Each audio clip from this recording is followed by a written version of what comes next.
మాదక ద్రవ్యాల వినియోగంతో యువతపై తీవ్ర ప్రభావం పడుతోందని, గంజాయి, డ్రగ్స్ రవాణా వినియోగం, ఇతర మత్తు పదార్థాలపై నిఘా ఉంచి అరికట్టాలని నగర సిపి ఆదేశాల మేరకు పోలీసుల ఆధ్వర్యంలో మత్తు పదార్థాల వినియోగం అనర్థాలపై నిర్వహించిన అవగాహన సదస్సు సింహాచలం కే కన్వెన్షన్ కళ్యాణ మండపం నందు జరిగింది.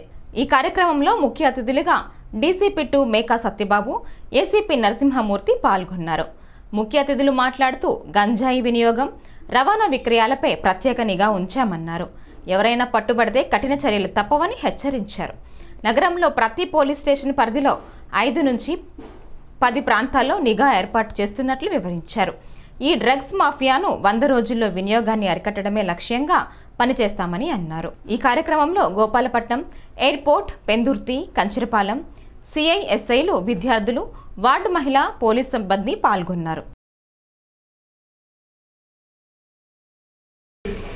వార్డు మహిళా సంక్షేమ కార్యదర్శి కానీ మహిళా సంక్షేమ కార్యదర్శి నుంచి అవన్నీ కూడా మనం కన్సర్న్డ్ డిపార్ట్మెంట్స్కి చేరవేసినందువల్ల, వాళ్ళ ప్రాబ్లమ్ని అడ్రస్ చేసినందువల్ల మనం అదర్ రిలేటెడ్ ఇష్యూస్ కాంట్రిబ్యూషన్ చేసేది తగ్గించుకోవచ్చు. ఒక విషయంలో ఉంటే లేకపోతే అత్తాకోడల మధ్య వచ్చిన ఇబ్బందిని ప్రొయాక్టివ్గా తీసుకుంటే గృహహింసను రెడ్యూస్ చేయొచ్చు. ఐడెంటిఫికేషన్ ఆఫ్ ది ఇష్యూ, దాని ద్వారా ఫర్దర్ కాంప్లికేషన్స్ మనం తగ్గించవచ్చు.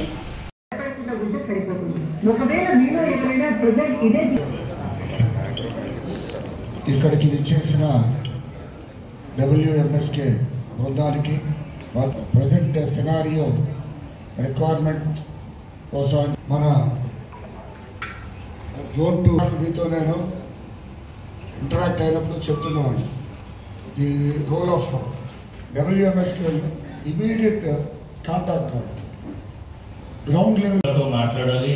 ఆ జ్యూరిస్డిక్షన్ పరిధిలో జరుగుతున్న ప్రతి విషయం కూడా మీకు తెలియాలి. నెక్స్ట్ రెండోది, ఇట్లా మిమ్మల్ని చాలా మంది ఓన్ చేసుకోవాలా.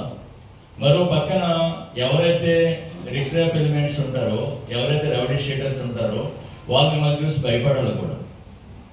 అంతే కదా, ఇప్పుడు నేరస్తులు, రౌడీలు ఎవరిని చూసి భయపడాలి? పోలీసులను చూసి భయపడాలి. ఓకే, మిమ్మల్ని చూసి భయపడాలి. మీరు మహిళా పోలీసు అనేటువంటి విషయాన్ని అక్కడ ఉన్నటువంటి రౌడీ ఎలిమెంట్స్ అందరూ కూడా గుర్తించగలగాలి.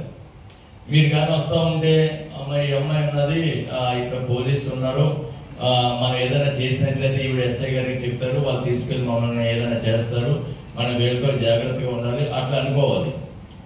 ఓకే, కాబట్టి మీరు కొంచెం వాళ్ళతో ఇన్వాల్వ్ అవ్వండి. బాగా మీ ఏరియాలో ఉన్న వాళ్ళతో ఇన్వాల్వ్ అవ్వండి. అక్కడ ముఖ్యంగా మహిళలకు సంబంధించినటువంటి ఇష్యూస్ ఎక్కువగా ఉంటాయి. ఎక్కువ క్రైమ్, పాపం వాళ్ళు కొంచెం వల్నరబుల్ సెక్షన్ కాబట్టి ఉమెన్ అనేటువంటి వాళ్ళకి వీధిలోనే సమస్యలు ఉంటాయి, ఆఫీస్లోనే సమస్యలు ఉంటాయి, ఇంట్లో కూడా సమస్యలు ఉంటాయి. వాళ్ళని అన్ని రకాలుగా వాళ్ళు హెరాస్మెంట్ గురవుతూ ఉంటారు. అటువంటి వాళ్ళతో మీరు మమేకం కావాలి. వాళ్ళ సమస్యలు ఏమైనా ఉంటే పోలీసుల దృష్టికి తీసుకురావాలి. నెక్స్ట్ రెండవది, మీ జ్యూరిస్డిక్షన్లో స్కూల్స్ ఉంటాయి, కాలేజెస్ ఉంటాయి. ఆ స్కూల్స్, కాలేజెస్ కూడా మీరు విజిట్ చేస్తూ ఉండాలి. ఆ స్కూల్స్కి వెళ్ళినప్పుడు పిల్లలతో మాట్లాడుతూ ఉండాలి.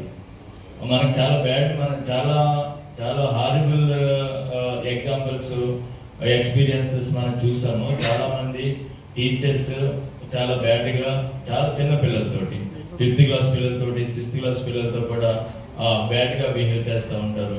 వాళ్ళు ఎవరితో చెప్పుకోలేరు, ఇంట్లో చెప్పుకోలేరు. మీరు ఎప్పుడన్నా ఫ్రీక్వెంట్గా ఒక స్కూల్కి పోయో, నాకు తెలిసి మీ జ్యూరిస్డిక్షన్లో ఒక స్కూల్నో, 2 స్కూల్లో లేదా ఒక కాలేజీనో ఉంటుంది.